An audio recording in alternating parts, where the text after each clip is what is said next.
Hello and welcome to the Half-Ass Homestead. My name is Angie and I am celebrating spring here in Wisconsin, Zone 5A, by planting all of the things this week. The first things we planted were a pluot and a Granny Smith apple in our upper orchard. And because we had fire blight and lost a couple of trees to that last year, we planted 2 Liberty apples, which are fire blight resistant. We also planted a Moonglow and Bartlett pear. We just have 1 apricot left to plant in the upper orchard when we do find one. The one we had purchased was dead. On to planting some grapes, and there's something. I have probably planted 30 grapevines. For a couple of years, mine didn't do very well, and I think it's because there was just too much sun. So now my yard's being taken over by grapes, and I'm working on getting this fence to be taken over by grapes as well. One thing I want to do is make grape jelly and wine, so mostly the wine part. It's expensive, what can I say? So getting the grapes started now so we have them later. And it's perennial food. We do have, there are table grape options that I am planting as well.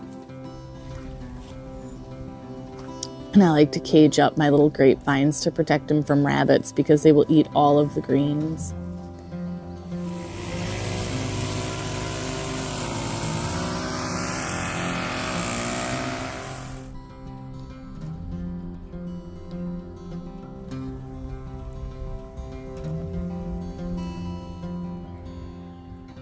We went and visited a work buddy of Andy's. Since the skies were clear, we've been getting a ton of rain.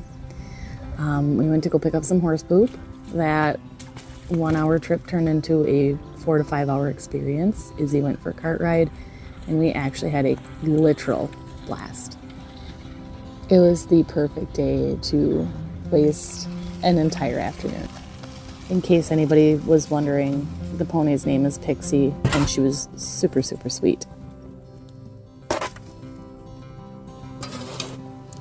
And today was like really super cool and breezy, so it was really, really good work for a little hard labor.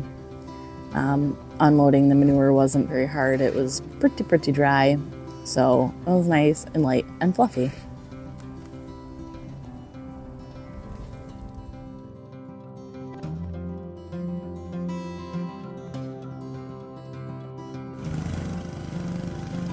And we managed to get her worked in super nice the following day.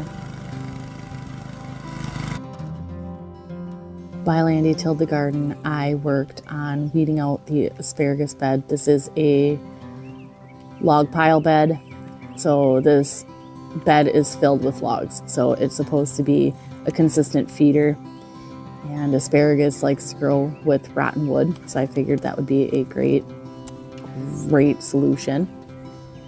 We have little baby asparagus that grew here from seed. But we are planting new asparagus crowns. There's not a lot of information on planting asparagus crowns from seed start. There's a lot of information on planting year-old crowns. So essentially what we're doing is kind of feeling out this project on our own. Last year, I do believe we added too much mulch to the pile in the spring.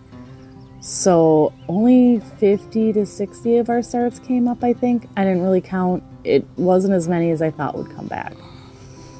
So I think we need to do something a little bit different and try a little less mulch this year. Since there's not a lot of information, I'm looking to gather some.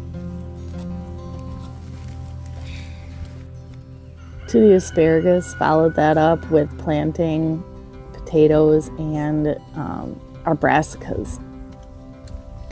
So we planted 60 potato starts.